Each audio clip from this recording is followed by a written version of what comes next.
Levante a voz.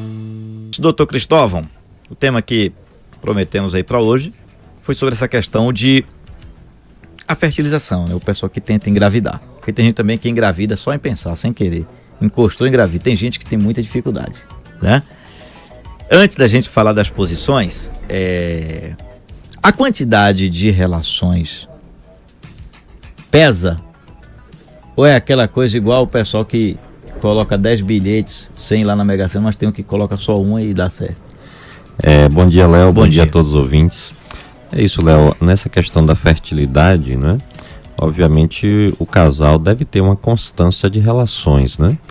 Por exemplo, pode acontecer em situações onde o esposo às vezes viaja, trabalha fora, ou às vezes mora em outra cidade, o casal só se vê às vezes no final de semana, e às vezes não coincide o período que o casal está junto com a época da ovulação. Então isso pode atrapalhar a ocorrência da gravidez, né?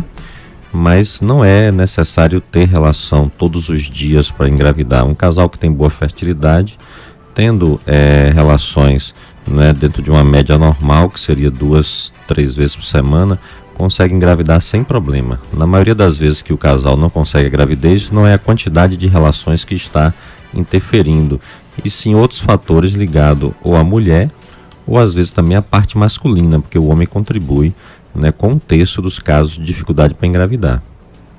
Sei. Agora, a questão então tem aquela questão do dia, que às vezes é possível também acompanhar, né? Com a orientação médica. Sim, é possível o médico orientar a paciente a partir do primeiro dia da data da menstruação. Normalmente a mulher ovula próximo ao 14º dia. Então nesse dia ela geralmente vai estar eliminando um material que parece uma clara de ovo. Às vezes pode sentir um pouco de cólica no pé da barriga. Geralmente esse é o dia da ovulação. De uma forma natural seria essa mais ou menos a orientação, mas é possível a nível de consultório fazer outras orientações mais específicas.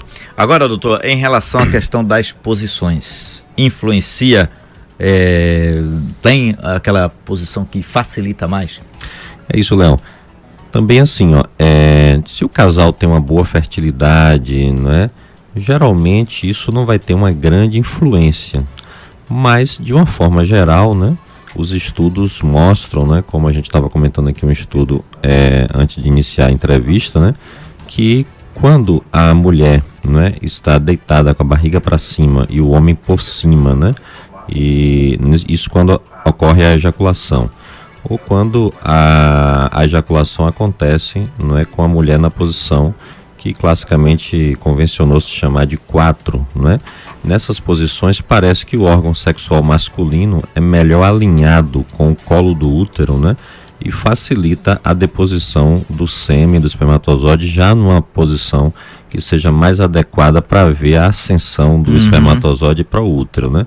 Então essas posições, segundo um estudo científico publicado na França por um grupo de franceses que estudaram, até usando imagens, né, que é uma coisa bem moderna de ressonância magnética, né, durante as relações sexuais, se mostrou isso aí. E também a gente costuma, Léo, orientar, né, que a mulher que tem dificuldade para engravidar, após a relação sexual, ela deve permanecer deitada durante 15, 20 minutos.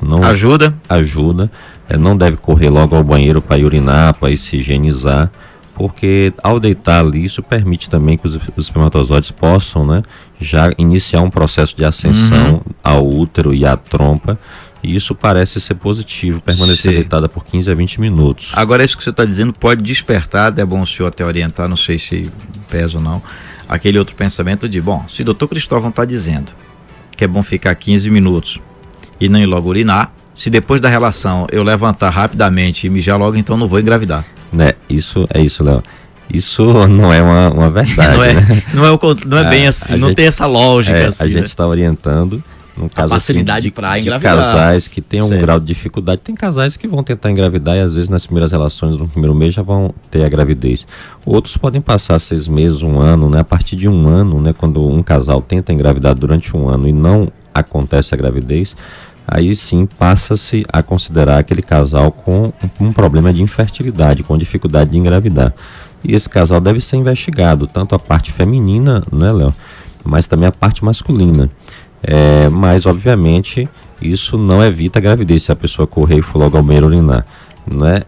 Mas o contrário, a permanência Ninguém vai ali, pensar que fosse fácil assim, né? a permanência ali deve ser interessante, porque realmente dá esse tempo, né, para que possa haver fisiologicamente já uma migração dos espermatozoides em direção ao útero, em direção às trompas, e isso pode facilitar, né? Obviamente isso não é uma receita mágica, né?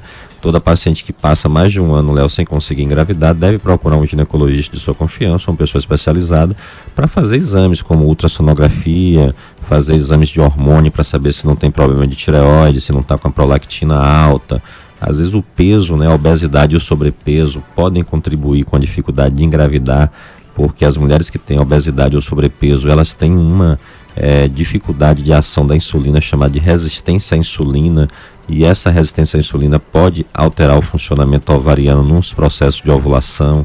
E também, Léo, é importante dizer que o homem, né, apesar desse preconceito, participa em 33% das causas, geralmente, né, um terço pode estar associado a causas masculinas. Então, Sim. nem sempre que o casal consegue engravidar, o problema é da mulher. A mulher provavelmente vai ser a mais comprometida estatisticamente, mas o homem também. Às vezes o homem pode ter varicocele, que é tipo uma varize que acontece na região do testículo, e não conseguir produzir uma quantidade adequada ou espermatozoides tão rápidos que consiga engravidar.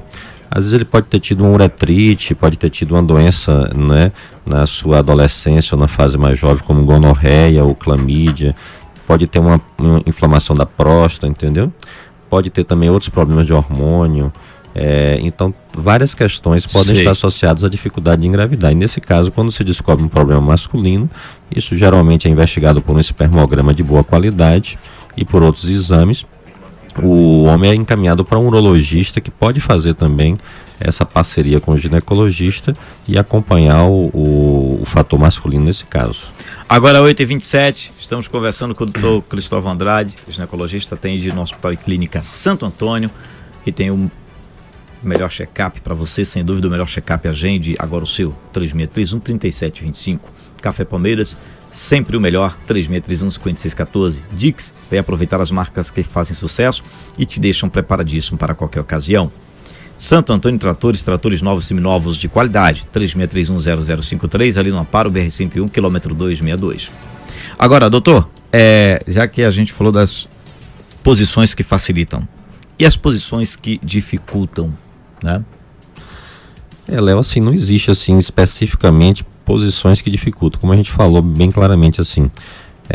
Um casal que mantém uma vida sexual equilibrada, né, que seria em torno aí de 2 a 3 relações semanais, não é?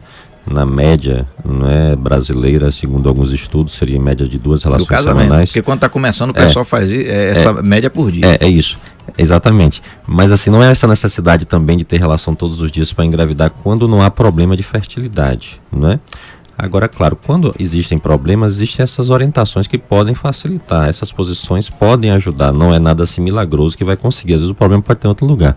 Mas eu não conseguiria te dizer assim, uma posição que dificulta, né? Não, se imagina assim, por exemplo, a mulher em cima do homem ali, certo, não. o espermatozoide vai ter que desafiar a gravidade. Não, realmente, nessas circunstâncias, quando a parceira está por cima do homem, né?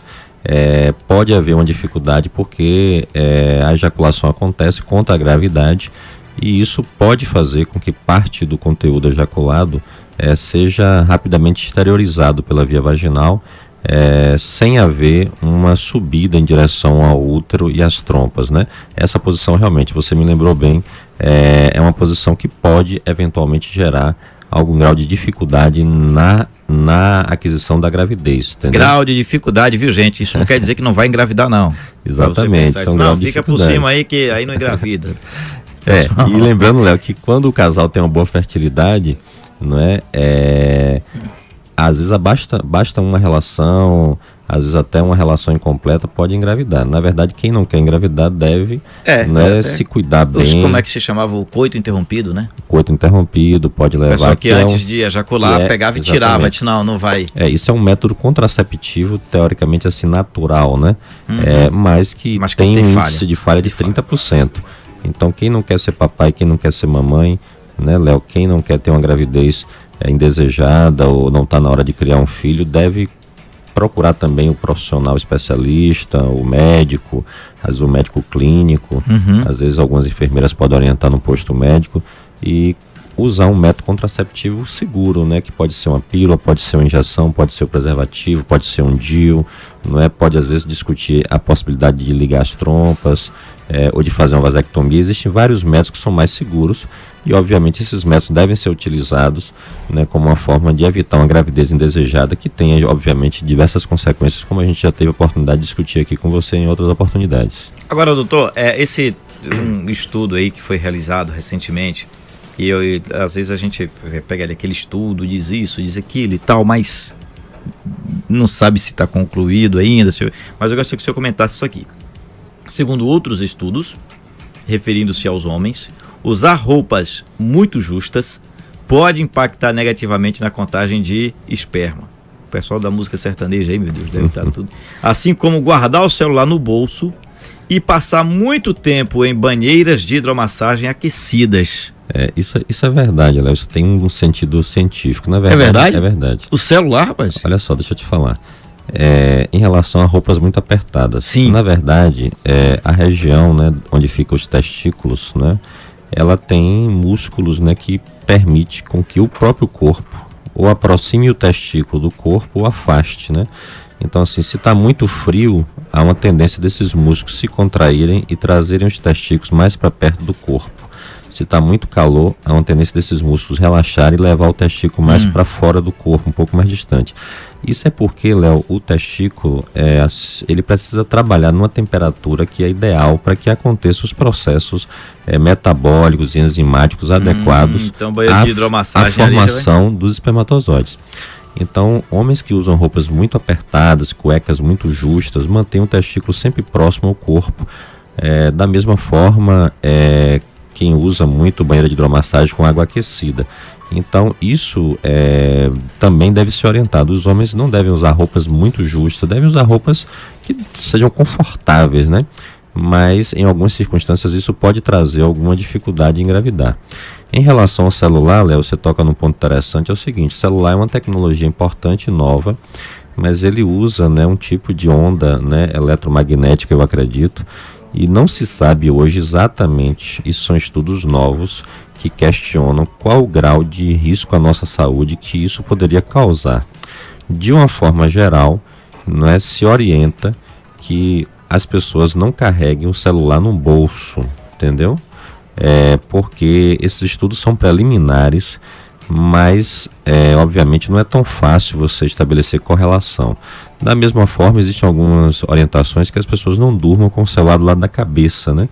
Existem até alguns estudos nos Estados Unidos, são estudos preliminares, que questionam a possibilidade até do uso muito constante do celular levar a risco de tumores cerebrais, está entendendo? Obviamente isso ainda demorará anos, talvez décadas, para ser estabelecido, mas o celular é um equipamento que trabalha com ondas, né? Assim como antenas de rádio, antenas de TV e tudo mais. Então, do ponto de vista físico, não se tem certeza disso, mas é prudente, é de boa conduta que as pessoas não carreguem o celular no bolso, próximo à região dos testículos, entendeu? Que quando não estejam usando o celular, deixe ele fora do bolso, como está aqui, inclusive, na entrevista, tá entendendo? Um tanto quanto distante de você. E até mesmo para dormir, que não durma com o celular junto da cabeça, até busque carregar o celular um pouco mais distante do seu corpo. Isso são orientações assim que podem ser dadas às pessoas de uma forma mais preventiva, embora não exista uma evidência clara científica de que isso possa acontecer. Mas em relação à espermatogênese, a formação dos espermatozoides, parece que quem carrega muito celular no bolso pode ter algum grau de dificuldade ou de prejuízo em relação à sua formação de bons espermatozoides. Olha aí, gente. Doutor, muito obrigado. O tempo estourou aqui, né? O assunto tá bom. Léo, que agradeço. Uma boa semana a todos, né? Uma semana de paz aí. Só uma aqui que eu tinha comentado fora do ar, que um amigo uma vez disse que se ele passasse 5 dias sem ter, ou sem se masturbar, ou sem ter relação, que aí que facilitaria. Existe isso, o acúmulo de espermatozoide? Olha, de uma forma geral não, entendeu, Léo? Assim, a reserva de espermatozoide, na verdade, já está formada, ela está na vesícula seminal, né? Entendeu? E, assim, como eu te falei, quando há uma constância nas relações, desde que haja uma boa fertilidade, vai haver a gravidez. Isso não é uma coisa assim, não é como se fosse uma bateria que se carregasse, desse uma carga total. Ou algo que vá acumulando para depois sair uma grande quantidade. Uma quantidade assim. Até porque às vezes a quantidade não é tão importante. O que mais está associado às vezes é a qualidade. Às vezes tem homens que têm uma quantidade de espermatozoide normal, mas a qualidade, a velocidade desses espermatozoides não é boa, tá entendendo? Às vezes existe muito espermatozoide com defeito na formação da cauda e às vezes não consegue engravidar. É uma questão complexa essa questão. Mais uma vez, doutor, muito obrigado. Eu que agradeço, Léo. Um bom dia a todos. Levante a voz.